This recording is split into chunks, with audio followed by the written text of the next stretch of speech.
like I said in the beginning, I'm really grateful to do what we're doing right here with the two of you guys. This is really cool. I think this is going to be something that's really going to, jump off, hopefully, and we don't get banned and kicked off after episode 1. I got a switch in my head. I go from living to dead. You got me seeing all red. Now I'm becoming a threat. I fucking heard what you said. I'll make you have some regrets. And no, I never forget. So now you have a few debts. That shit, it needs to be paid with blood or some sort of pain. You caused a permanent stain, which has determined your fate. I've never seen so clear. I feel the end and it's near. The day of reckoning's here. The sound of deafening fear.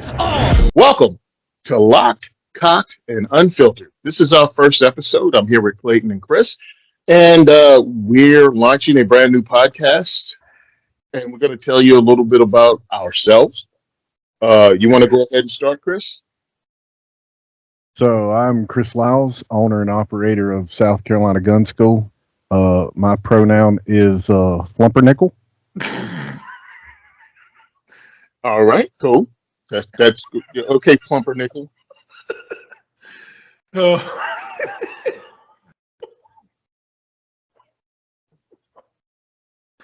Oh man, that's right.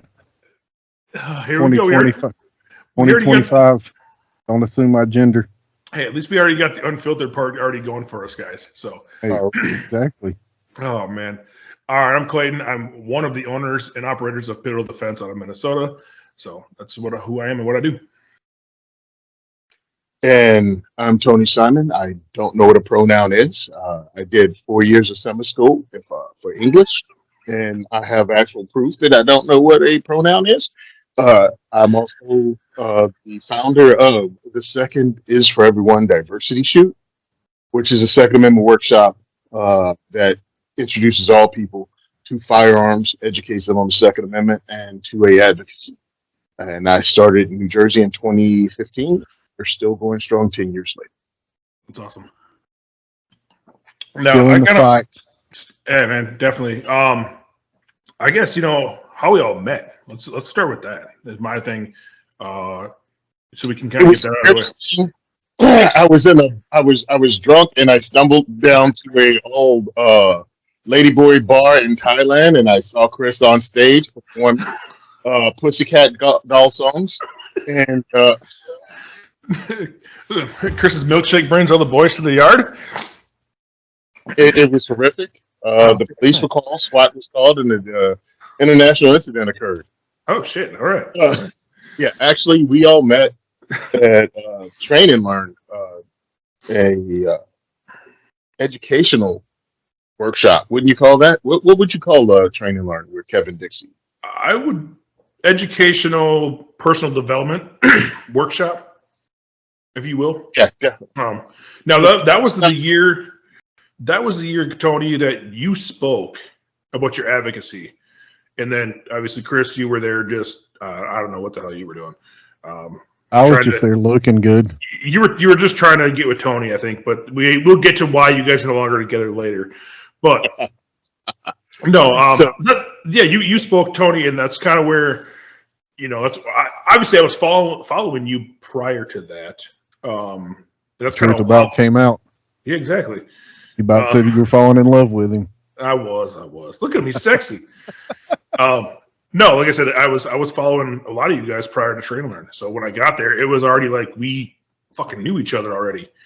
Especially Chris. I walked in the hotel and Chris was like, hey, what's up, man? It was, and here we are now. What that event does is exactly what we're doing here. Collaborating with each other from all backgrounds, all experiences, and Chris, you're in South Carolina. Tony, you're in Jersey. I'm in Minnesota. So we collaborated together to do this because I think we all bring something different to the table: perspectives, backgrounds, training, so much more, right? So that event was really one of the best events I've ever been to, and like I said, I'm very grateful for the fact that I get to call both of you good friends of mine. And definitely look forward to doing this because I think we're going to have some good conversations. I also think we're going to be pissing some people off because I think we all kind of agree on some stuff and disagree, but that's what makes us who we are. So yeah, this is all Kevin Dixie's fault. And probably going to get kicked out of Train and Learn going forward. Yeah, probably. But it's all good. If we don't, I failed as a person. Right. But hearing Tony talk, and that's what kind of really started my my push to start being more of an advocate for the Second Amendment. And then it's just here we are today. So, but yeah, I enjoy the event. I'm grateful for the friendship from both of you, and let's have some fun.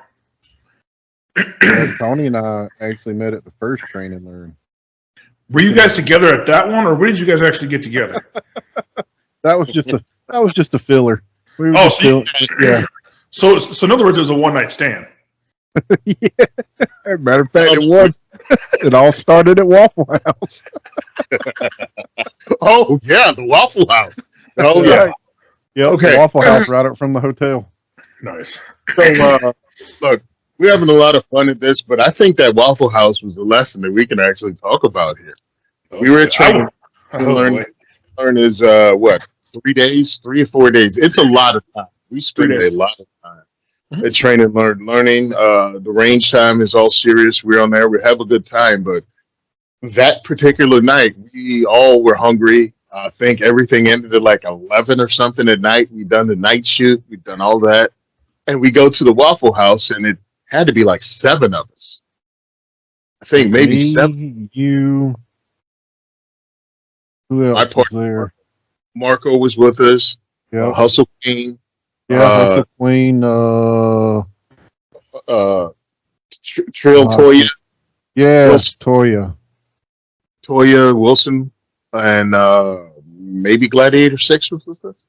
Anyway, all of us were firearms instructors or owners of security. Everyone was armed. We all got out of the vehicles at Waffle House, and everyone locked their firearm in the vehicle. And we all walked towards the door of a Waffle House. And I don't know who was first in line, but before, I think it was Trill Toya. Before she opened the door, she was like, all right, well, which one of us are armed?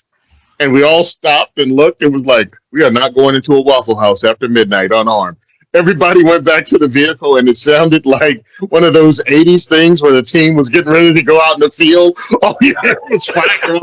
Rounds being loaded. And it was different vehicles, and all you heard was shack, shack, shack, shack, shack, shack, shack.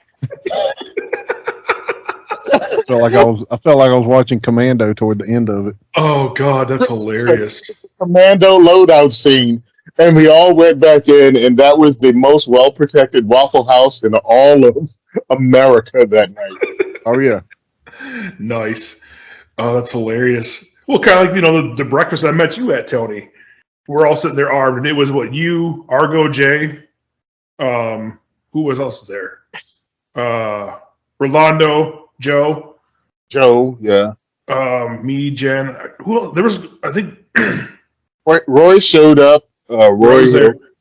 That was the safest breakfast spot in the area at that time. It was great. We're all, and then that lady came up and saw one of the shirts that you were wearing or Joe was wearing, or I can't remember who's wearing the shirt, but she's like, "Hey, nice shirt." They all knew what the hell we were doing there. 100%. So I mean, it's just funny because being armed doesn't mean being paranoid. It was just we understood where we were. Bad things can happen at any time, and Waffle House at that time, at least with that particular one, Waffle House is a magnet for people that are out after midnight. Yep. What? Some bad things Stereotyping. after midnight. Oh, okay. I'm not stereotyping. I'm pattern recognition.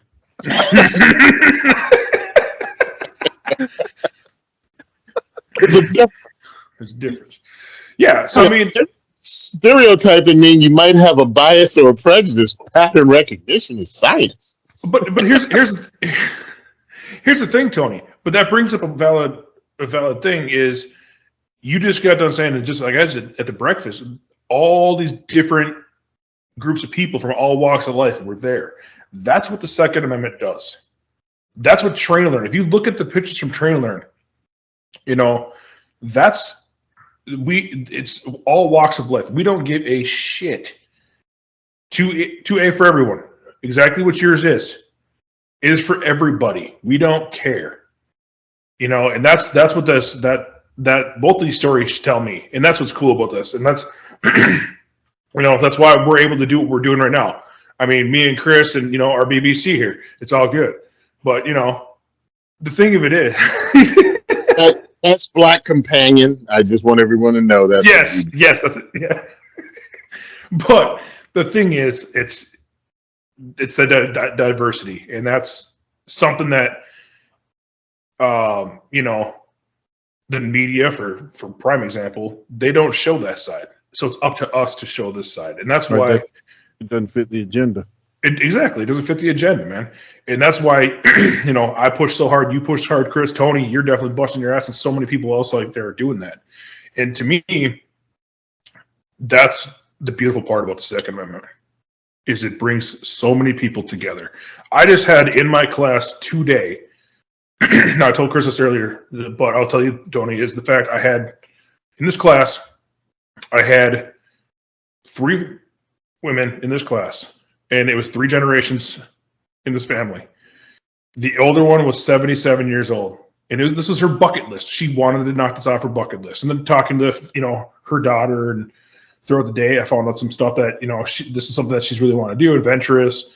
Her husband passed away a year ago, so she's kind of doing more things to be more adventurous, and knocked it off the bucket list. And all 3 of them shot extremely well. That's cool. That's a bonus, right? Excuse me. The cool part about watching that, though, is when I had her daughter come and tell me this stuff, I'm like, it got me. I'm like, this is why I'm doing this. It's these stories. It's the individuals, 77 years old, and didn't even bat an eye.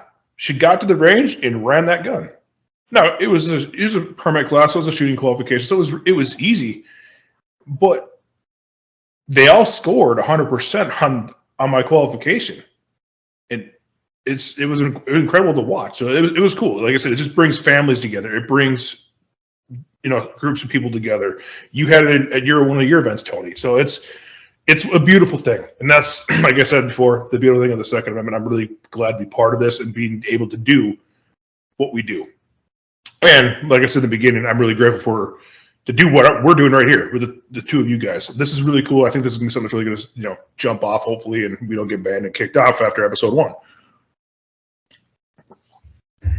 It is true. You can bring people together with the Second Amendment, especially if you handle it correctly and don't make it into something intimidating, and don't gatekeep.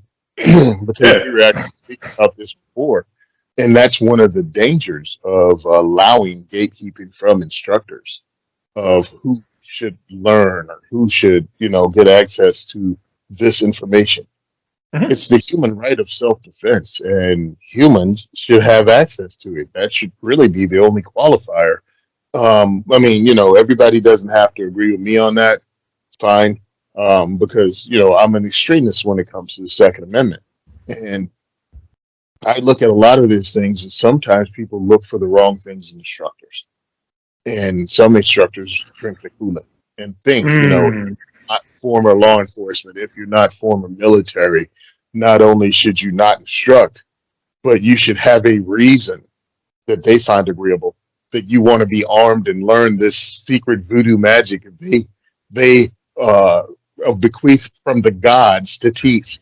It is the most bullcrap I've ever heard. I'm like, bro, this is a martial art. And it's one of those martial arts that anyone can learn, even with disabilities, and have an equalizer.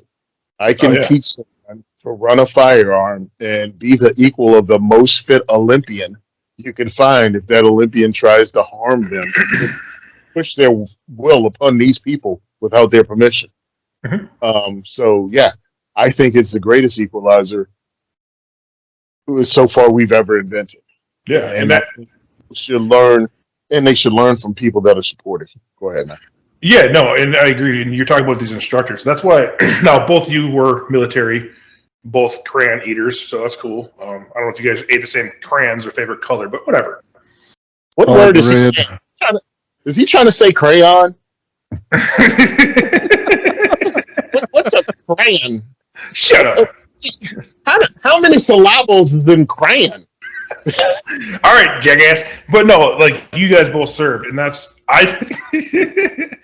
I tell people in my class at the beginning, I'm not military. I'm not former military. I'm not former, law enforcement. So I get that out of the way, because people have this assumption that I am, because I am an instructor. No, I am not. I make that perfectly clear. I'm a dude that got into this shit and saw that these things right here are tools. Plain and simple. And I went down a rabbit hole. I took one class. I took, fighting pistol James Yeager, and that really opened my eyes. And I dove down this rabbit hole deep, and that's why I make it clear to people, look, hey, you can train with who you want, but you should vet your instructors, period. And when I'm looking for an instructor, I don't look for an instructor that has law enforcement or military background. Who's going to benefit me? What are their credentials? How often are they training? Things of that nature. I know Chris and I have talked about this several times. Yeah, that's the thing for me. I'm not too much worried about so much what the credentials are, because sometimes depending on where the credentials are coming from, it doesn't really mean a hill of beans. Exactly. I'll be honest. I got an NRA pistol instructor certification. When I started to want to teach permit classes, that was pretty much what I was told. That's what I had to have. But then once I got deeper into it, you have to have any nationally recognized pistol instructor certification, which is right now NRA or USCCA. So that was why I went and got the USCCA. But I still keep the NRA just to have. But I mean, that class the classroom part wasn't that bad, because you got to role play and kind of see what it's like to teach. But as far as the shooting qualification, I was just like, this is it. It was almost like, can you hit the broadside of the barn? Wait. You talk about role playing? Are we talking about firearms training? Are you still talking with Tony? I just love it, because some of the qualifications is like, if you fall out of a boat, can you hit water? Pass. Hey, I'm sorry, man. It's 2025. There's people that can probably struggle with that. Oh, jeez. So, I agree with you guys. Vetting your instructor, what does that even mean? Like, what are you comparing it to? As a veteran, we were both in the Marine Corps. My job in the Marine Corps was computer programmer, bro. What am I bringing to this that no one else could? But what's even up? though you were a computer programmer, what did you have to do every 6 months? Yeah, we had to qualify with rifles.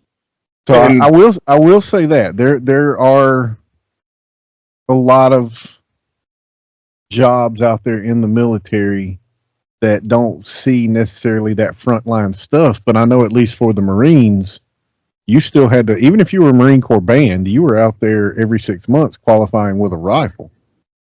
Now, I mean, you were qualifying, you weren't necessarily teaching, but you still had to understand the mechanics and the fundamentals of the rifle, and especially when you're shooting at, what was it, 2, 3, and 5?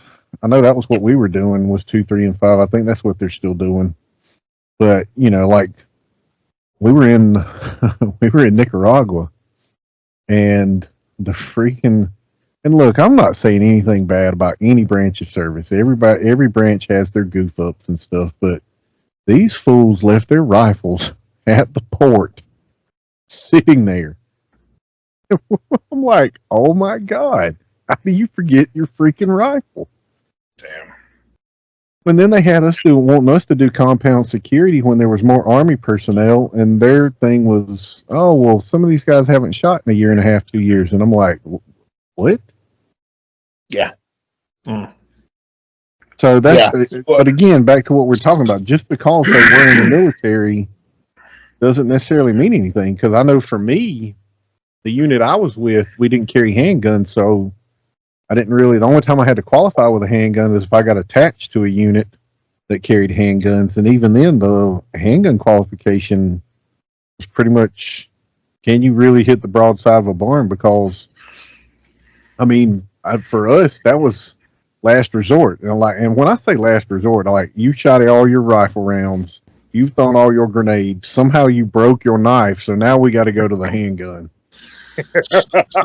So let me ask you this. Let's go to both of you. What are the things that you were looking for when you're going to go take a class with an instructor? Like, give me your top 2 things that you were looking for that's going to make you want to go train with that instructor. Do they train? Do they take training themselves? Do they practice consistently? Okay. And I don't mean consistently like they're out there every freaking day shooting 500 rounds. Right. You know, that practice can include dry fire.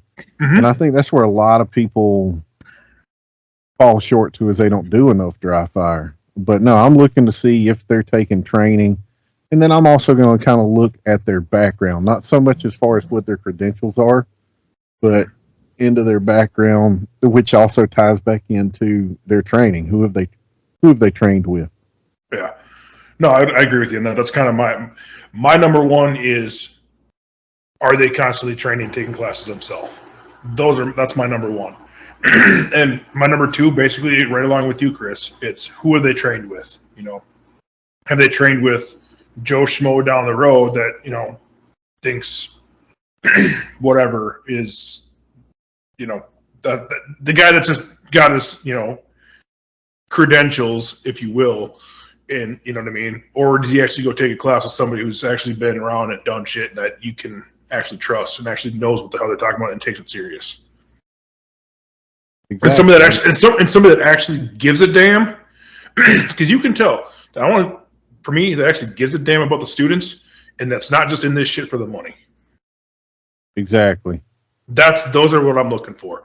And there's a lot of good instructors out there that I know that do this, and they're passionate as hell, just like us three are. Well, look at Chris Chang that won Top Shot. Mm-hmm. I mean, self-taught, but he got out there and put in the work. Yeah, and he could shoot like crazy. You know, no military, no law enforcement. You know, right. He taught himself. He got out there and practiced. Yeah, exactly. And I agree with you in the dry fire. People don't do it enough. I mean, I don't do it as much as that shit. I know you probably, I don't do it enough as what I should. I don't think anybody who's really serious about training will say, or not serious about training as in you do it all the time, but like, you know what it requires to be a good shot. You know what it requires to maintain your skill set. And all of us go, yeah, I should be dry firing more. You know what I mean? It's like, yeah, I know I should be doing more than I'm doing. Right. Because I'm aware. I'm aware that, like, what I look for in an instructor is that if I could take a class for free, that is really the most important thing. Like, are they going to charge me money for this? And can I do it for free 99 because I'm tactically thrifty and I don't want to spend any money? So I will actually train three-legged sloth if that person will actually let me take a class for free.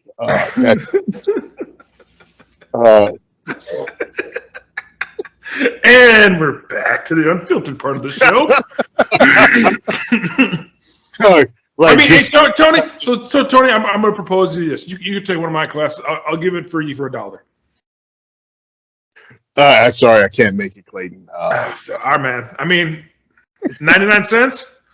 Nah, free 99. Free 99, and I'll take the class and do an after action report. No, one of the things I think really is important is to see if your trainer actually trains, and also check out the reviews of what others say. If it's your first time taking a class, you may not know. All right, you have no idea what to measure it against, so you will probably have to look for word of mouth if it's local. Like, I don't expect everybody to dive to the deep end of the pool and look for your instructor's Reddit page. You know what I'm saying? Or even understand when you're reading, when you go, all right, what classes did he take? Or he or she has it on our website. Mm-hmm. Don't go too crazy. If their whole page is full of military stuff, pause. That's what I was going to bring up. So continue on. I'm going to come back to that. And I'm not just saying, dismiss it if it's totally military. It just may not be for you if your only purpose of taking this class is to get your concealed carry. That's kind of going to the deep end of the pool. You know, you want to learn to ride a mountain bike. You don't go and book a class with an Olympian bike rider. So keep an eye on that. Don't look for somebody that's overqualified, or if they have too much, like, door kicking stuff in, military type wise, it's like, all right, dude, pump the brakes. That's not what I'm looking for. So I don't want that. The other thing is, if you're looking for basic instruction, NRA qualifications are fine, because that's what you're looking for. You're just getting your foot in the door, and the faster, in my opinion, that you can actually get some training, the easier it is for you to look for. Right. Yeah. And when Like, I said that, I didn't really necessarily mean that bad on the NRA instructor oh, no, stuff. no. But That- again, if you're looking for the basic stuff and that's what they've got, then yeah, that is good. You know. hmm Oh, I have I'm an NRA certified rifle, pistol, shotgun, and range safety officer. So But I do yeah, think that stuff could be revamped to still be a little more why the advanced. packet photos in your training book is the giveaway that it should be revamped. So let me touch back on something Tony said about if their page is full of military experience. Now I'm not picking on anybody. Like I said, I respect the military, I respect law enforcement. But what did you say, or what's your thoughts on these instructors out there that do that? They rely, and you can clearly see that, like you said, it's not necessarily a bad thing, but like their whole page, and they constantly put that out there. Like Chris, figure for example, you have on your page that you were a U.S. Marine, cool.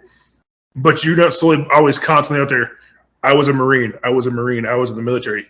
But you can clearly see some of these instructors out there that are putting that out there, and it's so in your face that you can see right through it. So what do you say to those guys?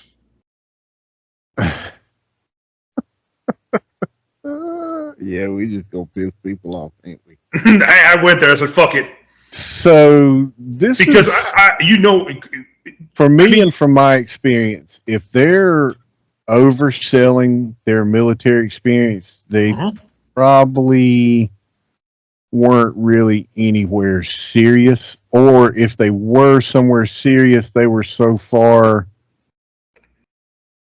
in the rear from it that it wasn't a huge effect on them.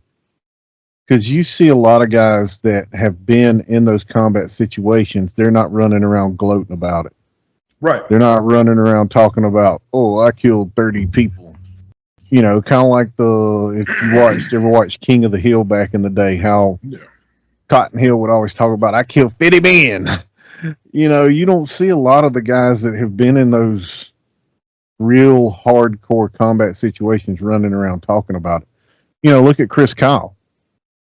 You know, it's not like he was going around talking about, oh, I've killed this many people. I've killed that many people. I had this bounty on my head.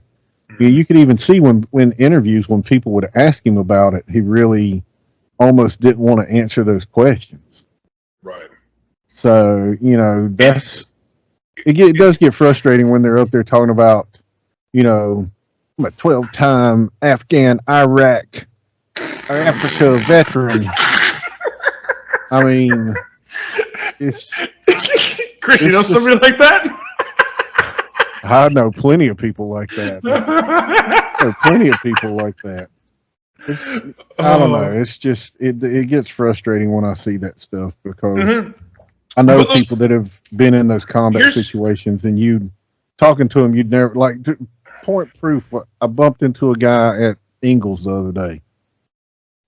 The only reason I knew he was in the Marines is he had his rank on his hat, and I mean. Some people are that hardcore, you know. I don't go around with my rank stuck on my hat or anything like that, but I'm not saying that is a bad thing, but you know, for the Marine Corps, our rank was very distinct. You knew what it was. And you know, we got to talking and stuff, and then come to find out I think he did 3 or 4 tours in Iraq, but I mean, just talking to him, I never would have guessed that, you know, he was in the shit like that. It's just if they're boasting about it, it probably is stretched a little bit. Well, and let's be honest, some of these guys, kind of like what you said, there's different. Like I said, I never served, so but just people say I was in the military. What did you do? Were you a cook? Were you computer programmer like Tony? Were you what? You know, were you kicking in fucking doors? You know what I mean? Were you the dude that's just running a drone? There's so many different things. They use the military, in my opinion, that term military as a blanket statement in my mind.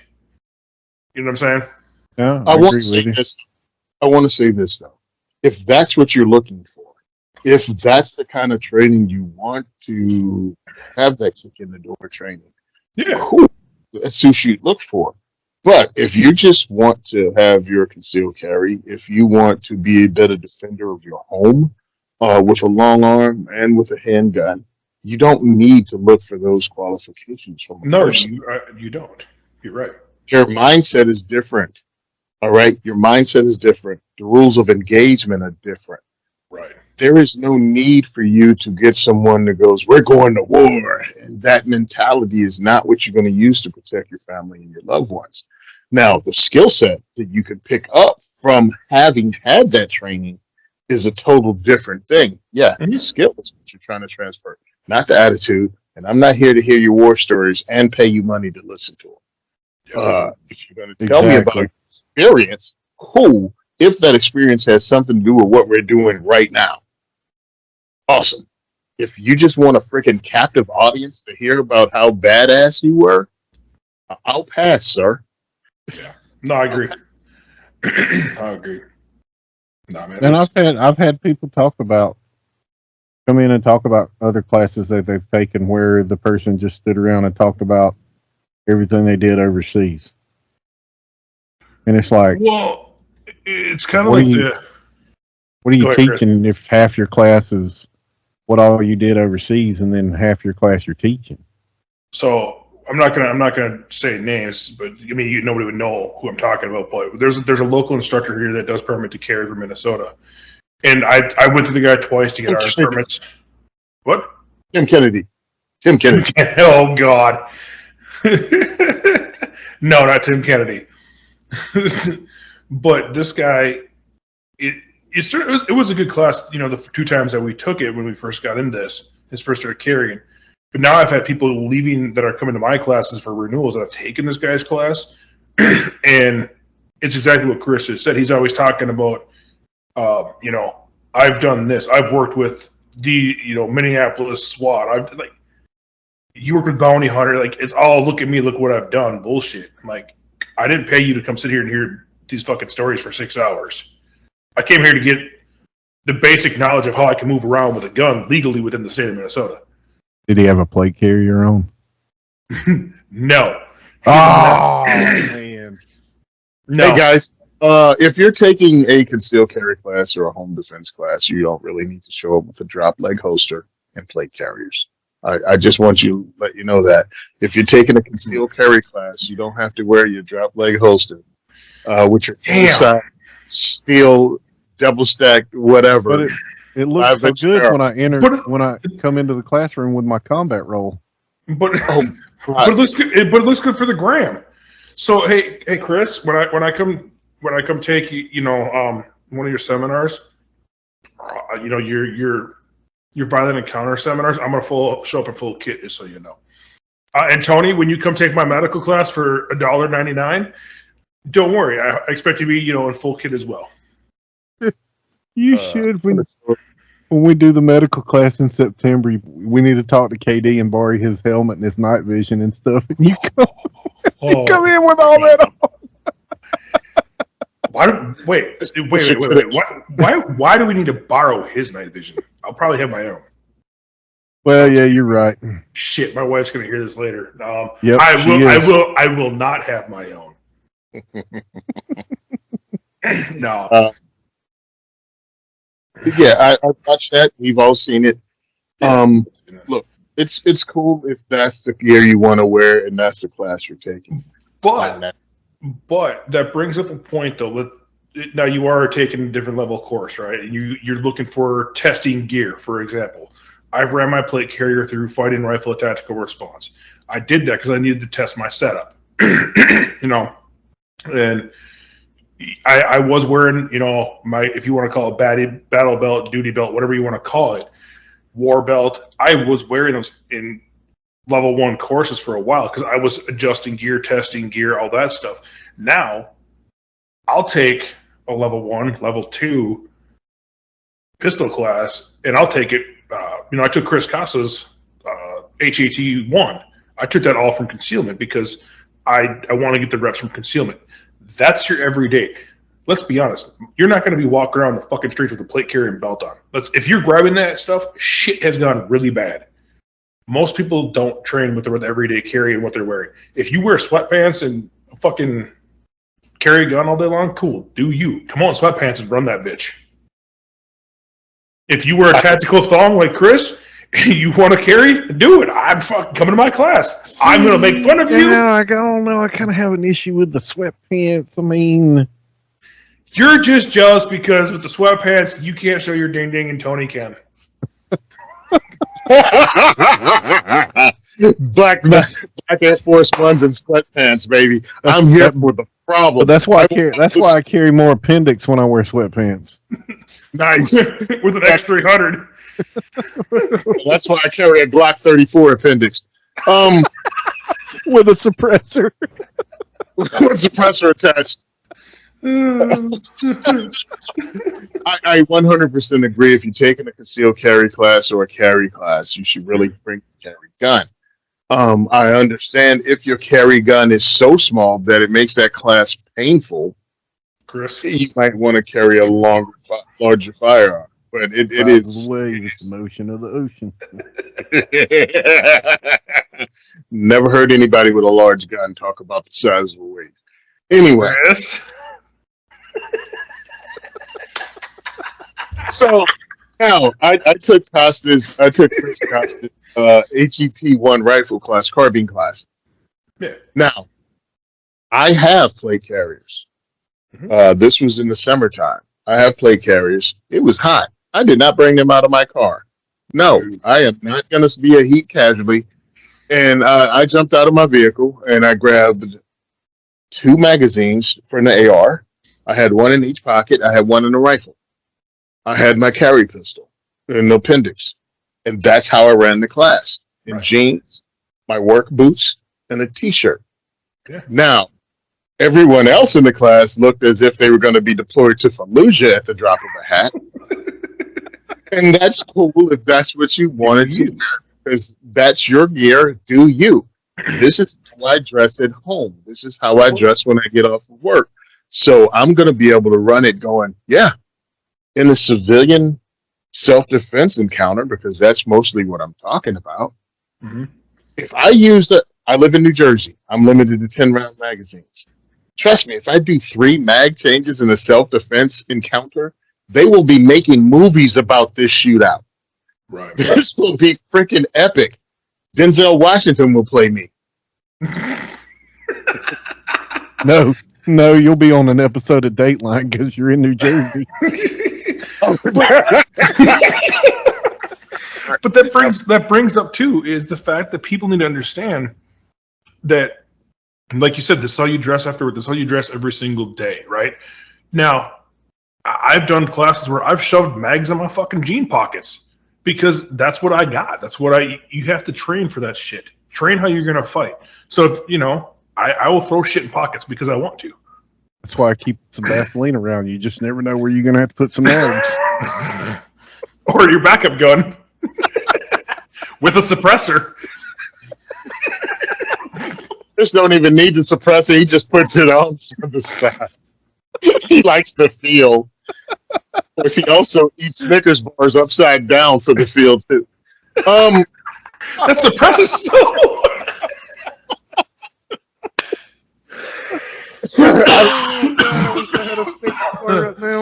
Oh god, we're still getting banned and kicked off Spotify.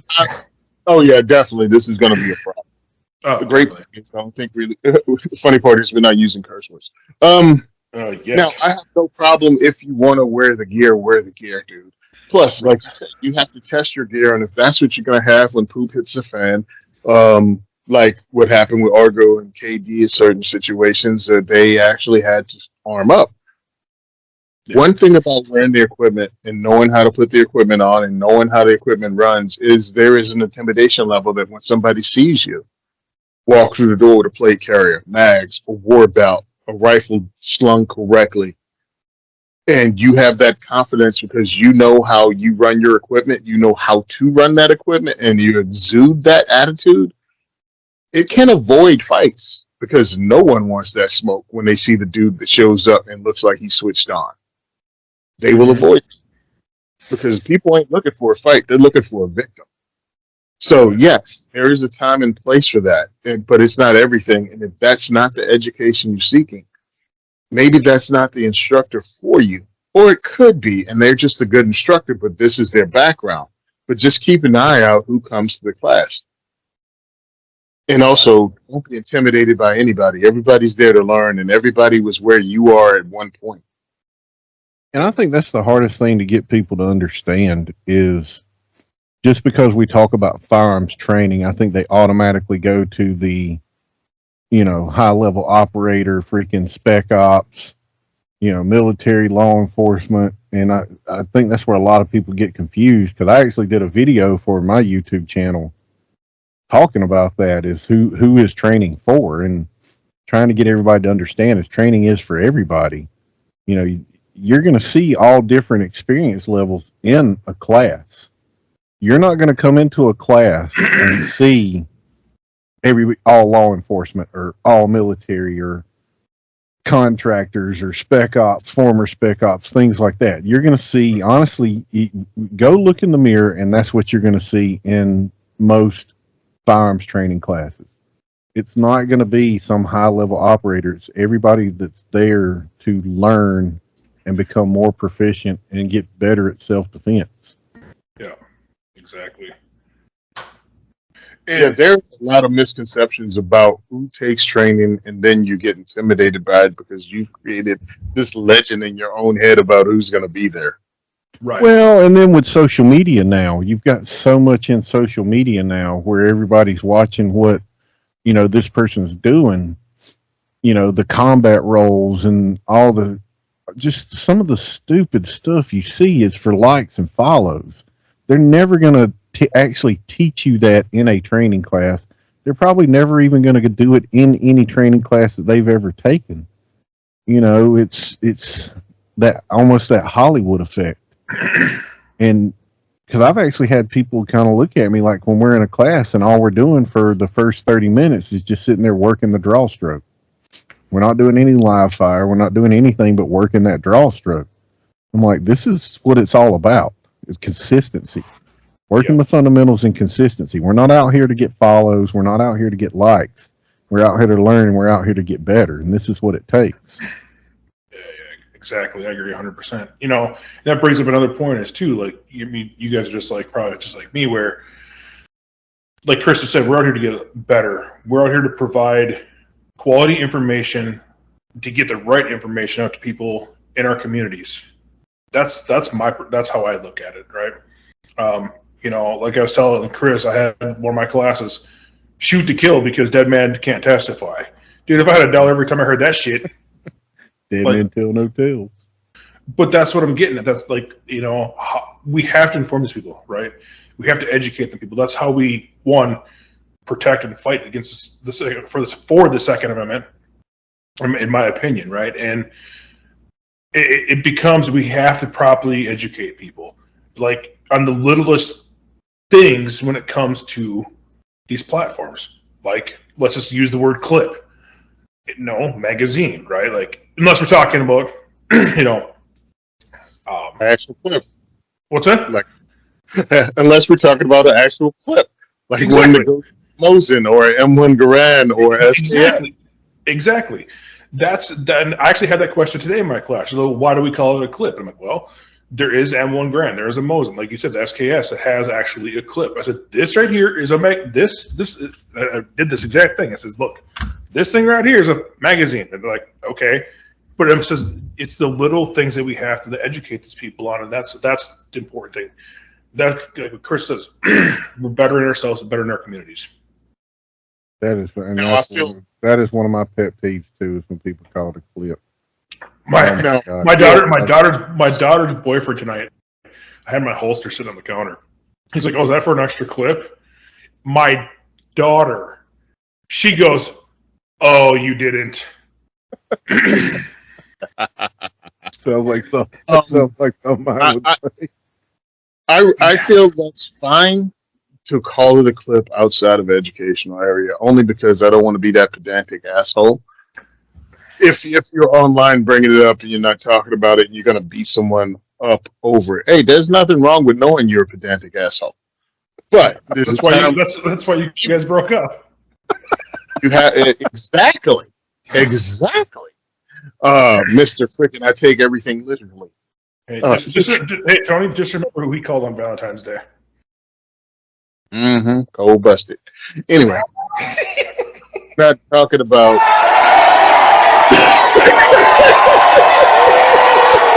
Yeah, that's right. I got noises, bitches. Anything to cover up your unfaithfulness. Anywho, like I was saying, Voice change. You don't beat up with them.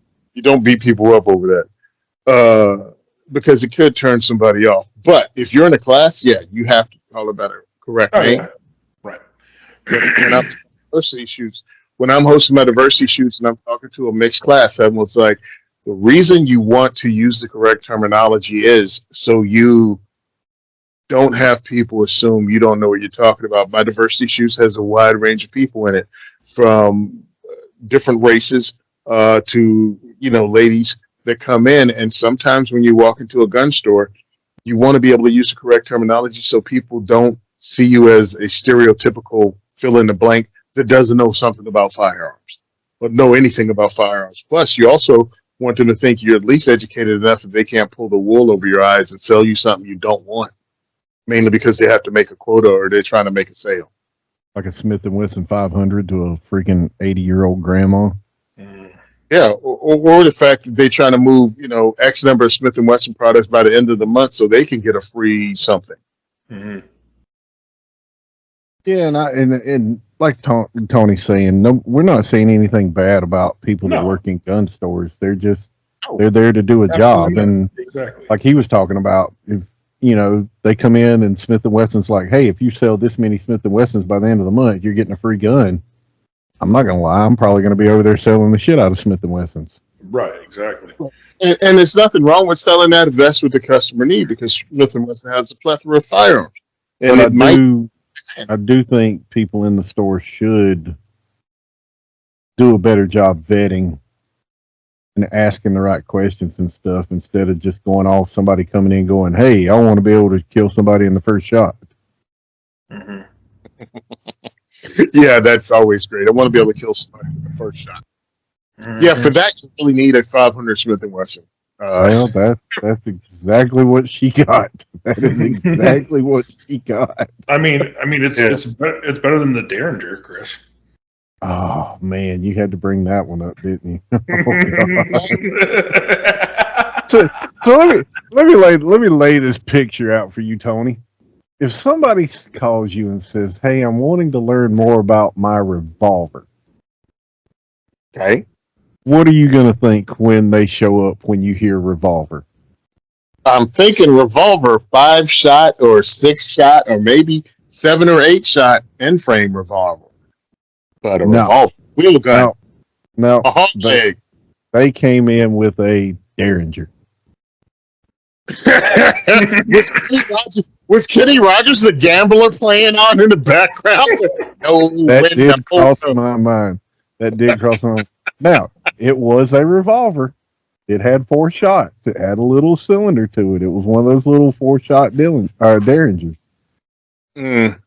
Oh, yeah. And, we went through, because of schedule and stuff, we had to break it up. I did 2 hours classroom one day, 2 hours on the range, and pretty much kind of explained to her what she was getting. Now, what she went into the store and told them she wanted, that technically is what she got. Oh, Lord. But after one shot, she was like, I don't like this. I was like, that's what I thought was going to happen. So it was 22. Oh, okay. I'm sorry. 22 Magnum. That woman probably pooped herself the first time she tripped that trigger. I was just like, oh my god. Chris, yeah, I'll let her. Chris calls me, and I'm just like, oh god. Oh, and guess what else she had? Just take a wild guess. Look, dude, there was one other gun that she had that she was wanting to learn with because it was going to be her home defense gun. All right, so think about that. What gun do you It's think she? Was it as ridiculous as the revolver? Oh, I.e., yes, Oh. so much. okay. Shotgun, goose gun, Okay. and 10 gauge. Tell me, it's a 10 gauge, bro. You were close. 12 gauge pump, Okay. and not Well, even and not even a good 12 gauge pump, like the Stevenson's 12 gauge pump. one, pump your brakes, dog. The 320 is off the chain. So let me explain. Every year, Tanner's over here in Pennsylvania has a sale on Stevens, and they give them out by the $125. I was doing a Palmetto State series. Armory does the same thing here. Mm-hmm. Well, I was able to get a Palmetto State Armory Turkish gun for $99 one day. I had my Winchester 1200, and I was looking for a short barrel because it's a hunting shotgun. Matter of fact, it's over there. And but a barrel for it is $200, and they were out of stock everywhere. And then I saw that. But anyway, let's go to the Stevens. So I didn't know how the Stevens ran, but I wanted to get one because I was trying to do a series of whether these would make good home defense guns, whether they would hold up to a round count. I got about, geez, Louise, over 10 years on this thing, dude. And I've taken the Stevens because I got one in 12 and one in 20. The 12 had some problems loading the shells. It was doing some weirdness, and I had to shave something on it. But the 20 gauge I've been using for years to introduce people to shotguns at family days.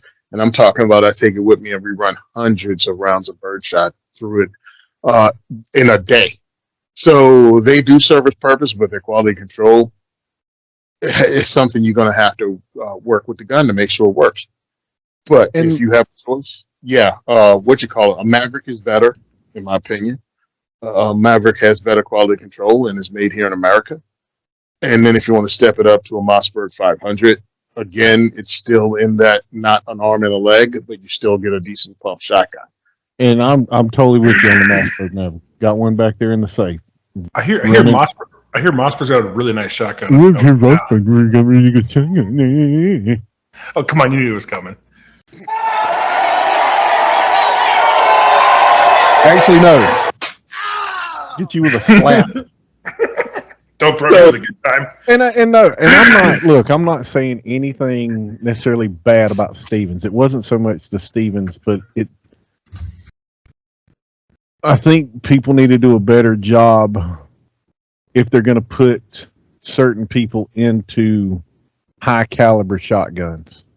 You know, I think really she could have definitely benefited from like a 410 pump. Still do damage. And then once I explained to her kind of what kind of damage that thing would do at close range, and I set some, I actually took some of the wood that I use to put up my targets and just stuck it in the dirt and got probably 5 yards away and shot it, and she saw it blow to pieces, and I was like, now you need to think about lower limb, lower part of your arm, lower part of your leg. I'm like, if you get that headshot, you're taking somebody's head off with this thing. Like, it's not anything it's going to be nasty. I am not, and a lot of people get mad at me when I say this, but I'm not one for shotguns for home defense. Now, if you've got some of your, what is it, the Remington TAC 13, Mossberg Shockwave, you've got some of your smaller barrels, but you're taking, like, I am not going to go and try to clear my house with a freaking Mossberg Maverick with an extended tube. I mean, that's just going to be freaking huge as hell trying to wave that thing around door frames and stuff. Well, okay, so let me ask you this, Chris, though. I'm just curious now. Take, like, the Beretta A300 I have. That's an 18-inch barrel. That's 2 inches longer than your standard AR-15. That's a 16-inch barrel. What's the extra 2 inches? I still wouldn't. I know. I like the gun. I love the. I'm wanting the 940 tactical, but I'm still not going to go and clear my house with it. Chris, it's okay to admit that you can't handle 2 more extra inches. It's okay.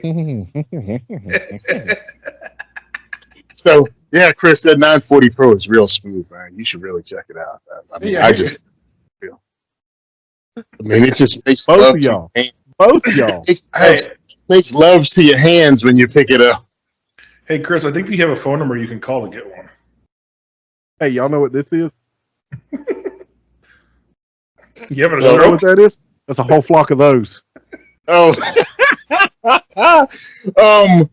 I am on the other side. I think a shotgun is fine for home defense, but you have to know the limitations.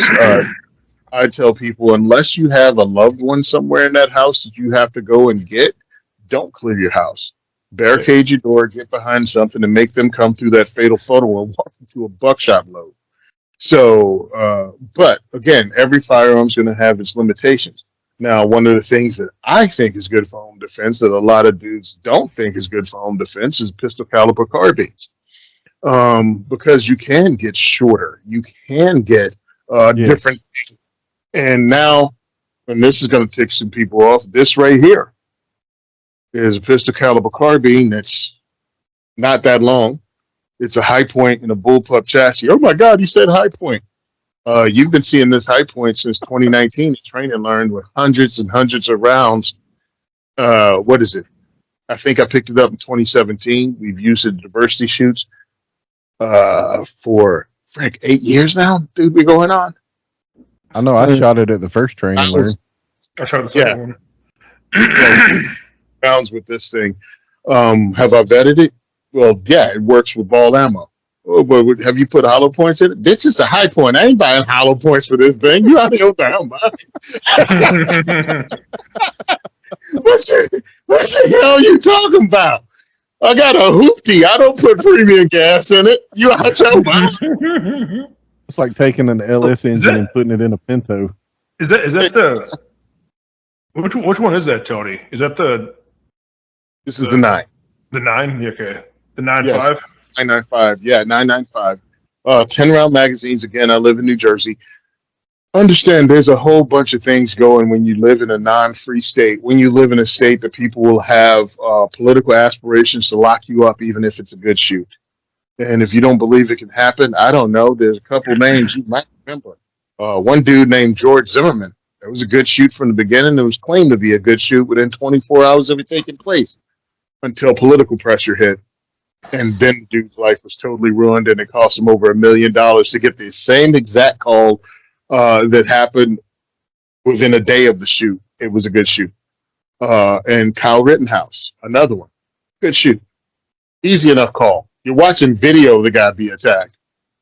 And he still had to go through a trial and have his name dragged through it. Still, people today think he somehow killed black people at a BLM rally. So, yeah, the firearm you use, the type of firearm you use, and the environment you use it in can be hazardous to your health, even if it's a good shoot. But Well, not just self-defense in general. Look at what happened in New York with oh God, I just drew a blank. What's his name that choked the dude? yeah, you mean the guy that held somebody and the guy died after the police got there? But let's not talk about the fact that he was alive when the police showed up. No, Yeah, yeah, but still, it's just self-defense in general. It wasn't even a firearm, and they still acted like he had a firearm. I mean, you would have thought he shot the guy the way everybody was acting. and you also would think that there wasn't a train full of people that could have assisted. And by the way, the video was there, and not one of those people on that train full of people said, "Let him up now. You've done enough." Not one of them. But yeah, it's self-defense is not going to be the hero worship you think. Even if you had every right to defend yourself, don't expect the cops to show up, give you a high five, and go, "He needed killing. Good job." Exactly. Not going to happen. And that's one thing I try to get people to understand is once you've spoken, that when you call 911, it's who you are, where you're at, what you're wearing, and what happened. And that's it. And then when the cops get there, you don't need to say a thing until you talk to an attorney. If you need to point out evidence, you point out evidence. You know what I mean? There's his knife. There's his gun. Right. And that much, sense. yes. But like, Don't be an idiot. Don't answer their questions. Don't start telling them, what happened because your cognitive thinking is gone.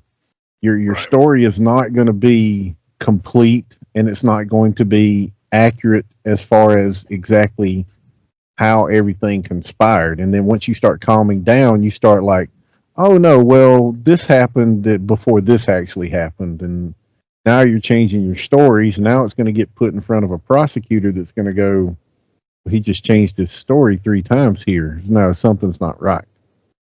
Right. Most people don't understand when police are involved in the shooting, they get 24 hours to shut the hell up before they have to go see somebody. And when they walk in the door, they walk in with their union rep and their lawyer. And They are, I think that varies depending on the state because I've heard some states get 72. yep. Understand. Same difference though. Police get time when it's shooting, and they usually have video too if it was on tape, and they have one in the car, and they still get more time than they give you because you've watched decades of law dramas where you shoot somebody at lunch and by dinner you're out and got your gun back and you're continuing on the case, and only guilty people avoid talking to the police because police are your friend. No, no, they're not. And this is one of the things about going to a good instructor. Um, is they can tell you about that. Every depends on why you go. I know when you go, why are you going to the class? Because as an instructor, that was the question I'd ask. So again, as a NRA instructor, we had to teach the NRA course the way the NRA wanted it, and we could add to it. We just couldn't take away from it. So I'd made sure you get what the NRA required, and then I would customize it to what you needed or wanted to on the other end. And I think that's one of the signs of a good instructor, asking you why you're taking a class and determining what you need from that class and then giving it to you. Yep. I agree with you 100% on that. That's why, like, even in my permit class here, I start out with the introduction, who they are, give their names, and a little bit of their shooting experience. But I ask them, I says, everybody's here because you have a why. What is it? And then they give it to me. And then that helps me. Okay, cool. I can work with that. Because dead men tell no tales. Exactly. Right? Shit. Ain't gonna be one story told, and that's gonna be mine. Yeah. And Exactly. the forensic team, she'll tell a story too, buddy. Exactly. And let me just make this very clear to everybody. Your permit class is not the end of your training. Your permit class is the beginning of your training. Are we? So are let we me gonna just go ahead and I'm going to go ahead and go there, and I'm going to go ahead and just piss everybody off. So hold on, Chris. Do we want to go there, or do we want to save that for another episode down the road? We can say it more than once. I'll go ahead and put that premises out there, and then we can talk about this later. But you need to understand, the permit is not the end; it is the beginning. So wait, Okay? you're telling me after I take a permit class, I am not John Wick? I'm telling you, after you take your fifth. Okay, let me rephrase this. If your instructor taught your permit class with a drop leg holster and a plate carrier, yes, you're good to go. Don't worry, you don't need anything else. You're fucking John Wick. So, yes, if you want to hate me, fucking hate me because I really don't give a shit. Yep. Oh, Shit, we're going there. All right. Oh Lord, help us. And by the way, Hey, Chris, Chris? Matter of fact, let me just go ahead and add in.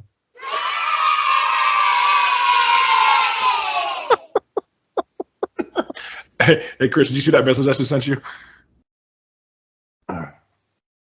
so for me, I take classes, I give classes because I care about people, and I want exactly. to have the best training I can give them. And when I give advice, I want to give the best advice. I might be the only person they listen to because they asked the question, and for some reason they believe I'm the expert that they need to talk to, and they're going to do what I tell them. So yes, I want to give you good advice, And I want to make sure you get the right instructor. I want to make sure you get in front of somebody that'll sell you the correct firearm. And I also want you to understand the legalities of where you live. Like all of that want to be done, and I don't even need you to remember my freaking name. You know what I mean? Dude, I'm not trying to become a legend off of you and your work. Yeah, I had a great instructor. I love that guy. I can't remember his name. Handsome black dude with a really cool beard. That's good enough. I mean, they'll confuse me and KD, but obviously I'm the more handsome. Oh, shit! I thought we had Argo J on here. Fuck. Yeah, no. Argo's is somewhere else. Argo's near you and Nicole. I'm way too. No, my skin is too tender for the Midwest. Argo is one state over, homie. And let me just say, if you've gotten your permit and you go out and practice, look, I'm not saying you need to go in and take training. Practice. All right. You do, I would recommend reinforcing it with some professional training. Look, I teach this stuff. Clayton teaches this stuff. Tony teaches this stuff. And we still go and take training. We are not perfect. Okay. And we still go. And if you think I haven't gone out onto a range in a class and fucked up somewhere, you're wrong. Yep. Okay. You do need to reinforce your permit class with some professional training, but practice. Because look, I'll be honest, I've had people come into my class with some horrendous grips, absolutely horrendous grips, but by God, they're stacking it right on the X. Yeah. And all that shows me is they practiced. Yep. So your fundamentals don't necessarily have to be 100%. There can be some slips and some cracks in there. But if you reinforce it, it will get better. Oh, wow. Okay. Oh, God, y'all are assholes. Now I just thought about what I said. We don't do phrasing anymore. So, understand, come to a permit crash, you can slip in a crack. And what? Practice. Always bring lube. Never let them see you sweat. Oh my God. One of the most important products you need to have. Oh my God. Okay, I don't even want to know. So just to make this known, I am not the one with the sitting next to the Vaseline. So let's just make that clear. No, here, Chris, take it back. Take it back. I don't even want to know. Tony, why in the love of God do you have a tub of Vaseline sitting next to you? No, I don't. Sometimes you got to convince them. This is probably where we need to stop before we get banned. Oh, God. Like, you didn't even have to get up and walk anywhere for that. I mean, what the hell? Understand. I keep everything, all life's essential right beside. And on that note, until next episode. Oh my God. Oh, God. Holy shit, he just whipped out a jar of Vaseline. Oh, my God. I can't with you, Tony. Oh, my God. What? Oh my God. Oh, Jesus. You keep everything within arm's reach, bro. You never know what life throws at you. Oh, fuck. I'm just saying. Hey, I'm all about being prepared, but damn. Okay, now we've gone too far. We got the hot sauce and the Vaseline. Something is about to go down, and I don't think it needs to be on here. LeBron James, ain't no party like a Diddy party.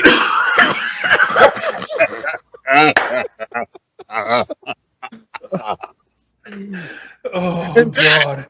I swear to God, I'm gonna go buy like 10 jars of lube and just stick them on the shelf behind me for the next one.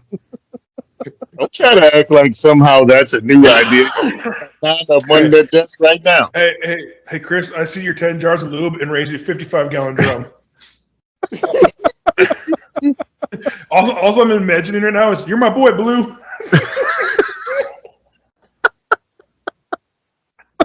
Oh, Oh, God. Oh, fuck.